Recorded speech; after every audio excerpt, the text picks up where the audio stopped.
Well, no need for a long introduction. Let's get right to one of the leading experts on COVID-19. That's SUNY Upstate Medical's Chief of Infectious Disease, Dr. Stephen Thomas. Dr. Thomas, thanks for being with us again tonight. Hi, Jeff.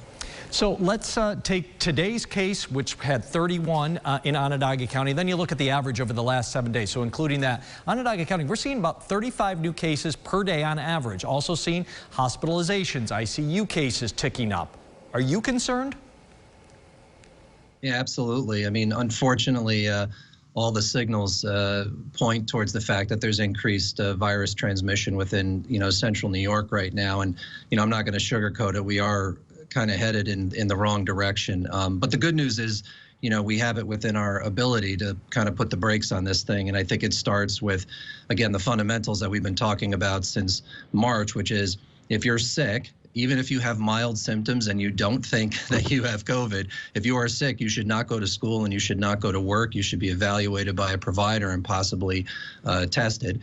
You should wash your hands frequently. You should absolutely wear a mask if you can't physically distance, and you should physically distance whenever possible. And as I've been saying for the past 2 months, we all need to kind of decrease that social circle down to, the bare essentials, the inner circle, if you will.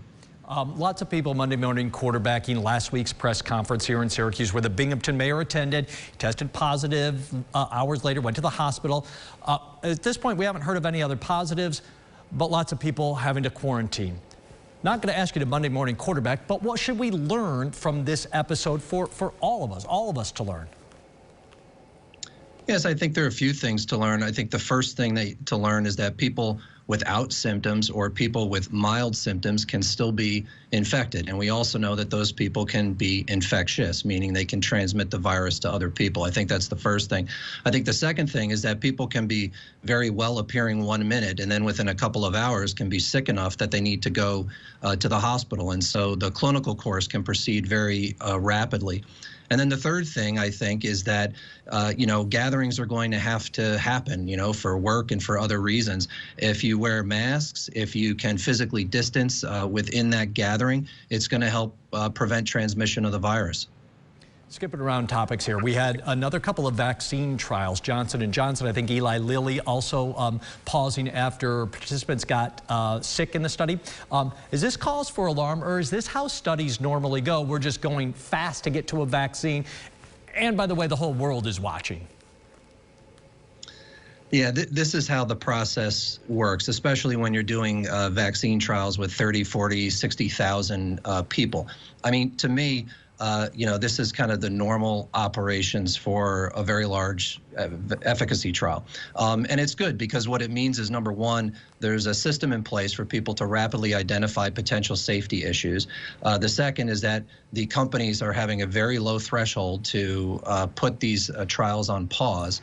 And the third is that there is an independent, external group of experts that can then look at the information, look at the data, and then make recommendations to the company about whether they should continue the pause or they could, restart the trial. And then that company will have a discussion with the regulatory authorities, which would be the US FDA. So to me, this is kind of normal process. It's expected to happen. It'll probably happen again, and it means that the systems are in place and the process is working. So we're not falling backwards any, really? No. Couple more things I want to try to get to. I mean, we're about 8 months or so into the infection, COVID-19 showing up here in Onondaga County. Is it starting to mutate at all? And if it is, what does that even mean to us?